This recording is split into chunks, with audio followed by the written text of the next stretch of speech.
Singapore is a Southeast Asian island with a population of only 5 million. It is highly multicultural with a mix of people of Chinese, Malay and Indian descent and large populations of different religious faith groups including Buddhists, Christians, Muslims and Hindus. Singapore is also recognised as the best place to do business, especially in the areas of finance and tech-related industries. So how did this tiny nation achieve this? And why does this work? Singapore used government policy to drive ethnic integration. One example was that public housing tenants were allocated based on a ratio of different races, forcing people to learn to live with each other and understand each other's cultures. Although this may be seen as an autocratic approach, it broke up ethnic ghettos, reduced crime and resulted in a multilingual and diverse workforce.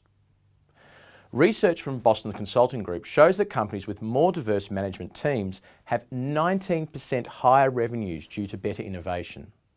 For technology-based companies, this is critical. Key positive impacts that organisations experience include broader visions and less groupthink, stronger capabilities and retention of highly skilled staff, more adaptability and innovation delivery through high-performance teams, high customer satisfaction outcomes, and higher bottom line results. Along with cultural diversity, gender and age diversity is now being debated more openly by industry and society. By 2025, 75% of the global workforce will be made up of millennials, meaning this group will hold the majority of leadership positions. Interestingly, this generation doesn't see diversity as being about race, age, or religion, but more about varying experiences, backgrounds, and individual perspectives. The ageing workforce and declining birth rate has resulted in challenges for organisations to maintain a competitive edge. Knowledge transfer strategies are critical to ensuring the skill base of a company is not eroded as older employees leave. Companies have had to rethink retirement policies and working conditions to try and keep older workers employed. This has to be balanced with the fact that many older workers are subordinates to young managers, and if diversity is not embedded in the company's culture, resentment between age groups can quickly cause issues. Gender diversity varies greatly across the world.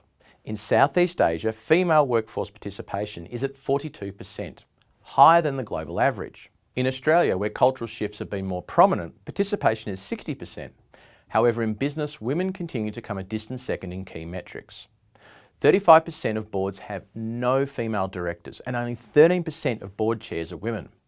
Women make up 17% of CEOs and only 30% of key management positions.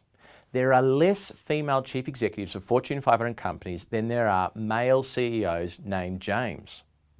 Encouragingly, in 2018, 45% of new appointments to ASX 200 boards were women, which is a significant improvement on the historical average.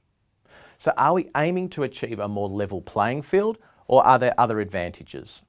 A Pew Research Centre study found that women are 34% better at working out compromises, 34% more likely to be ethical and honest, 30% more likely to provide fair pay and benefits to employees. A McKinsey report found that companies with good gender diversity are 21% more likely to experience above average profitability. It also estimated that closing the gender pay gap would add $28 trillion to the value of the global economy by 2025. To recap, organisations that understand the value of diversity are likely to gain a competitive advantage over rivals that is sustainable until those rivals consider the diversity of their workforce. There is extensive research to show that more diverse workforces, whether it be race, gender or age, result in better outcomes through collaboration, innovation and high performance. Disappointingly, the focus on driving companies to be more diverse is grounded in a discussion about revenue and profit gains, without mentioning the positive socio-economic effects to be realised by being inclusive.